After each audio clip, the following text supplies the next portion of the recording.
E aí, pessoal, beleza? Estamos aqui hoje para mais uma aula de modelos, né? Na verdade, vamos introduzir esse conteúdo agora. A gente vai dividir ele em algumas aulas para ficar melhor para vocês enxergarem. Eu optei hoje fazer aqui pelo slide, porque tem algumas figurinhas que são interessantes vocês verem mais ou menos como é que elas são na vida real, tá bom? Então vamos lá. Matéria de hoje, pessoal, é a evolução dos modelos atômicos.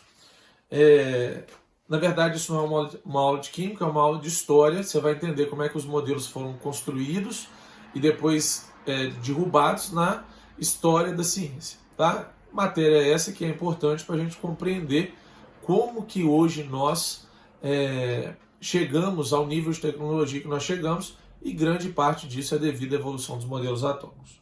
De acordo com a Wikipédia, o modelo é uma idealização simplificada de um sistema que possui maior complexidade, mas que ainda assim supostamente reproduz na sua essência o comportamento do sistema complexo, que é alvo de estudo e entendimento. Em outras palavras, a gente cria um modelo para representar alguma coisa para que a gente possa estudá-la da melhor forma possível. A ideia é que esse modelo carregue com ele várias das características do sistema inicial que a gente está estudando. O ser humano sempre teve a necessidade de criar modelos. Ele sempre quis simplificar as formas de se estudar algum fenômeno da natureza. E aí a gente pode ver, a gente tem modelo para a Terra, a gente tem modelo para vulcões, a gente tem modelo para o sistema solar, a gente tem modelo para a célula, a gente cria modelos dos meios de transporte para poder melhorar as características dele, e então a gente tem a criação dos modelos atômicos para a gente poder estudar o átomo. Mas de onde surge essa ideia? Na verdade, isso tudo começa lá na Grécia Antiga, com dois filósofos chamados Leucipo e Demócrito. Paralelo a eles, existe também uma outra escola de pensamento sobre o que seria essa constituição da matéria, que é a escola de Aristóteles. Bom, pessoal, vou falar aqui primeiro, depois a gente fala de Leucipo e Demócrito, que é a ideia mais defendida. Aristóteles propõe uma ideia de que tudo aquilo que é matéria, tudo aquilo que ocupa lugar no espaço, é constituído pelos 4 elementos: fogo, ar, água e terra. Faltou um acento aqui, tá, pessoal? Que é chamada como teoria dos 4 elementos. Na verdade, essa teoria dos 4 elementos, em que toda a matéria seria formada por um ou pela junção desses elementos, ela cai por terra, não serviu para nada além da gente poder criar o desenho Avatar. Tô brincando, né? Não é assim, mas lá no Avatar a gente vê que o universo criado para o desenho, ele é baseado na teoria dos 4 elementos, e que na verdade ficou uma coisa mais mística, esotérica, fantasiosa, porque a ideia de Leucipo e Demócrito pareceu ser muito mais plausível. De acordo com Leucipo e Demócrito, tudo aquilo que é matéria, por exemplo, um bloco de pedra, quando a gente quebra ele em frações menores e continua repetindo essa operação inúmeras vezes, nós iríamos chegar a pequenos grãozinhos que a gente não conseguiria mais dividir. Esses pequenos grãozinhos são a unidade elementar que constitui a matéria. A característica principal deles é o fato de elas serem indivisíveis, essas unidades elementares. Só que em grego, in é a, divisível é tomos. Então aqui surge pela primeira vez a palavra átomo. Cada poeirinha dessa aqui, cada grãozinho dessa, seria uma partícula indivisível, seria um átomo. E essa teoria de Leucipo e Demócrito, ela pareceu ser mais adaptável à realidade, porque a gente conseguia quebrar pedaços de matéria até chegar nessa partícula elementar. E ela vai durar até 1806, quando o inglês John Dalton, que vocês já devem ter ouvido falar dele por causa de uma doença óptica, que é o daltonismo, né? Dalton começa a pegar a ideia de Leucipo e Demócrito e tentar transformar ela em algo científico. Ele era físico, químico e meteorologista e fazia reações químicas em fase gasosa.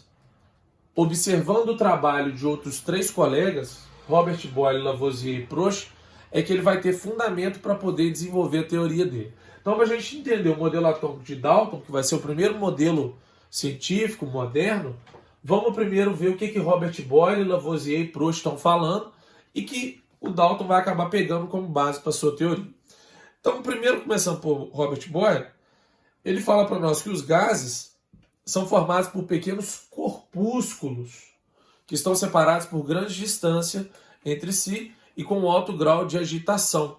Então, quando a gente pega um balão e a gente vai analisar as partículas que estão lá dentro, eu veria várias bolinhas, vários corpúsculos que estão afastados, voando aleatoriamente, um em cada direção. Então essa é a ideia de Boyle a respeito do que eram constituídos os gases.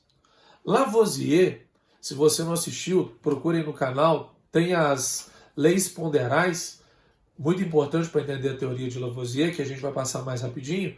Lavoisier propõe uma lei muito famosa, que é a lei de conservação das massas, que a gente resume ela como nada se cria, nada se perde, tudo se transforma. De acordo com Lavoisier, uma reação química, a massa dos reagentes tem que ser igual à massa dos produtos.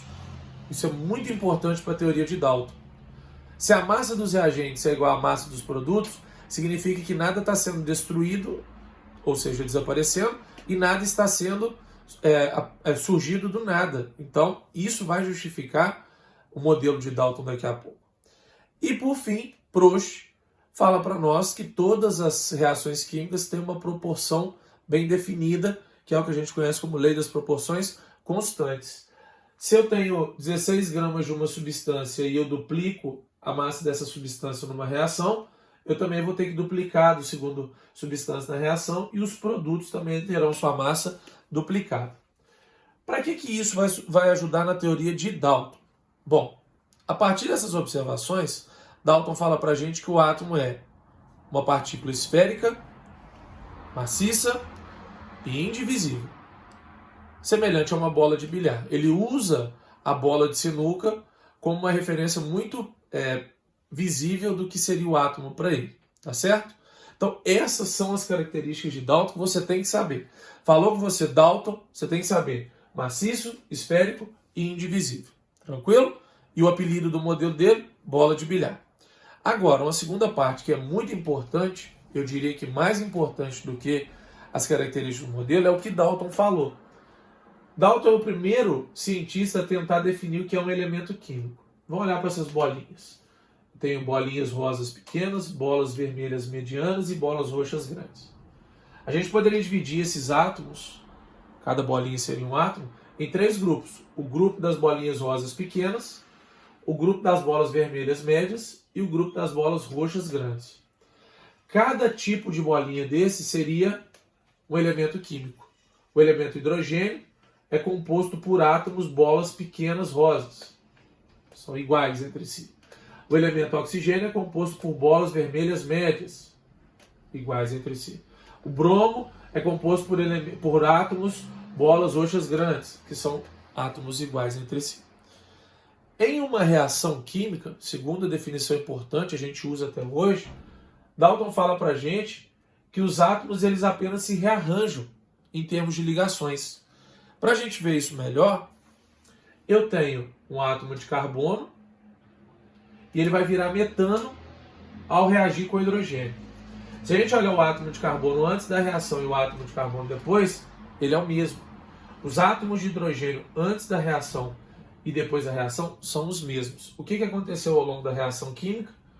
Esse átomo que estava sozinho acabou se ligando aos átomos de hidrogênio, ou seja, eles estão se reorganizando. Isso é uma reação química. O átomo não é destruído, ele é conservado, a teoria de Lavoisier ajudando aí a gente explicar. E se um átomo de carbono reage com 4 de hidrogênios para formar o CH4, 2 átomos vão reagir com o dobro, e assim sucessivamente. Proust ajudando a explicar o modelo de Dalton. Tá certo? Então, gente, falou em Dalton. Esférico, maciço e indivisível. A matéria é formada por várias bolinhas pequenininhas que são esféricas, maciças e indivisíveis. Primeiro a definir elemento químico e o primeiro a definir reação química. Tá certo? Bom, espero vocês na aulinha de Thomson. Um grande abraço, valeu!